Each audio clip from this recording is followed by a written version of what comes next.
ఒకదానికొకటి ఇంటర్లింక్ అయి ఉంటుంది మనకు. ఇటు మూవ్మెంట్ కి ఇంటర్లింక్ అయి ఉంటుంది, మనం చేసే కార్యక్రమాలకి ఇంటర్లింక్ అయి ఉంటుంది. ముఖ్యంగా పత్రిజీ ఆశయం అందరికీ చేరుతోంది. Yes madam, 100%. యాక్చువల్గా ఇక్కడ ఇంకొకటి కూడా తెలుసుకోవాలి మేడం, ఏంటంటే మన ఆఫీస్లో తయారయ్యేటువంటి కంటెంట్ ఇప్పుడు గ్రేటర్ నోయిడా, మనం నోయిడాకి పంపిస్తాం, నోయిడా నుంచి అప్లింక్ అవుతుంది. ఈ యొక్క మన కంటెంట్ సిగ్నల్ అంతా అప్లింక్ చేస్తాం. దాని తర్వాత ఏ ఎంఎస్ వాళ్ళకైతే మనం డబ్బులు కట్టింటామో, ఫర్ ఎగ్జాంపుల్ ఎయిర్టెల్ వాళ్ళకి కావచ్చు, మన సిటీ కేబుల్ వాళ్ళకి కావచ్చు, ఏసీటీ వాళ్ళకి కావచ్చు, బీసీఎన్ వాళ్ళకి కావచ్చు, ఎవరికైతే మనం డబ్బులు కట్టింటామో వాళ్ళు డౌన్లింక్ చేసుకుంటారు ఫ్రీక్వెన్సీని. దెన్ అన్ని లోకల్ కేబుల్ ఆపరేటర్స్కి పంపిస్తారు త్రూ మల్టీ సిస్టమ్ ఆపరేటర్స్ నుంచి, పెద్ద పెద్ద ఎంఎస్ వాళ్ళ దగ్గర నుంచి కింద లోకల్ కేబుల్ ఆపరేటర్స్కి, ఎల్సీఓస్కి వెళ్ళిపోతుంది. ఈ ప్రాసెస్ అంతా కూడా గ్రేటర్ నోయిడా నుంచి ఆపరేట్ అవుతుంది.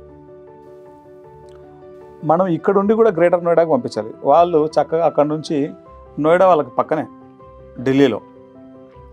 ఓకే, అయితే ఈ డిస్ట్రిబ్యూషన్లో మనకు అయ్యేటువంటి ఖర్చు ఏదైతే ఉందో ఈ ఖర్చు చాలా తక్కువ మనకి, ఎందుకంటే లిమిటెడ్ కాబట్టి. కానీ హిందీకి అలా కాదు.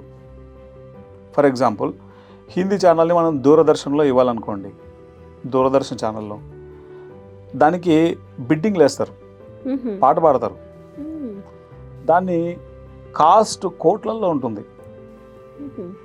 తర్వాత ఎనీ డిటిహెచ్ లక్షలు కోట్లే, తక్కువ అయితే లేదు.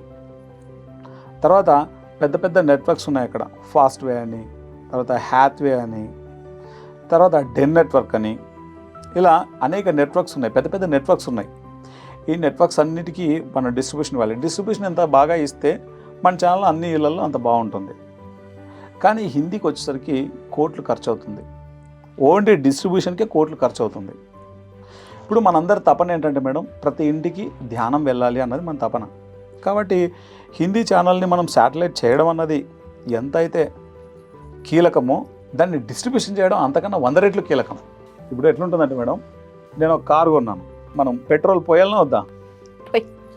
పెట్రోల్ పోయకపోతే కారు నడుస్తుందా?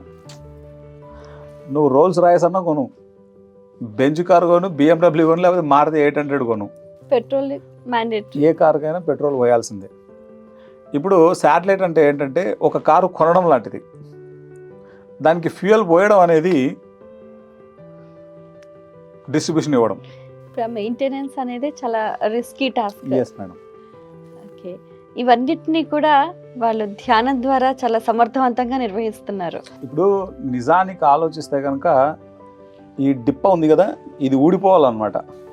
అంటే లాజిక్గా ఆలోచిస్తే కనుక మతి పోవాలి ఎవరికైనా, లాజిక్గా ఆలోచిస్తే.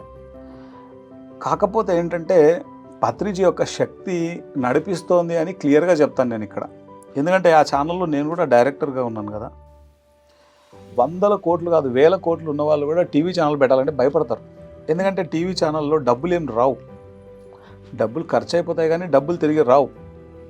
కానీ మనకు స్కోప్ ఉంది, డబ్బులు రావడానికి స్కోప్ ఉంది. ఎక్కడ అంటే మనం ఎప్పుడైతే ఓటీటీ ప్లాట్ఫామ్ చేస్తామో, మన దగ్గర ఉన్న కంటెంట్ ప్రపంచంలో ఎక్కడా లేదు. త్రూ ఓటీటీ ప్లాట్ఫామ్ మన కంపెనీ అద్భుతమైనటువంటి స్థాయికి వెళ్తుంది.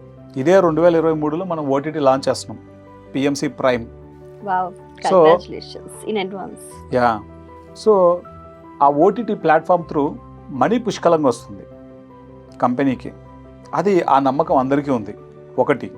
2 ఏంటంటే పత్రి సార్ చేసినటువంటి వర్క్, పత్రి సార్ చేసినటువంటి శ్రమ ఏదైతే ఉందో దీని ద్వారా కొన్ని కోట్ల మంది ఇప్పుడు ధ్యానంలో ఉన్నారు. వీరందరి సపోర్ట్ ఉంది. ఆ సపోర్ట్ వల్లే ఈ ఛానల్ నడుస్తుంది. అదర్వైజ్ ఛానల్ నడవడం అన్నది చాలా డిఫికల్ట్. అసలు కోట్లు చేతిలో ఉండి ఆ పని చేయాలంటే భయపడతారు. వేసుకునే కోట్లు తప్ప డబ్బు కోట్లు మన దగ్గర లేవు. కానీ వాళ్ళు చేయలేని పని మనం చేస్తున్నాం. కారణం ఏంటంటే మన పట్ల మనకు ఉన్న విశ్వాసం, మన గురువు పట్ల మనకున్న విశ్వాసం, ప్రకృతి పట్ల మనకున్న విశ్వాసం.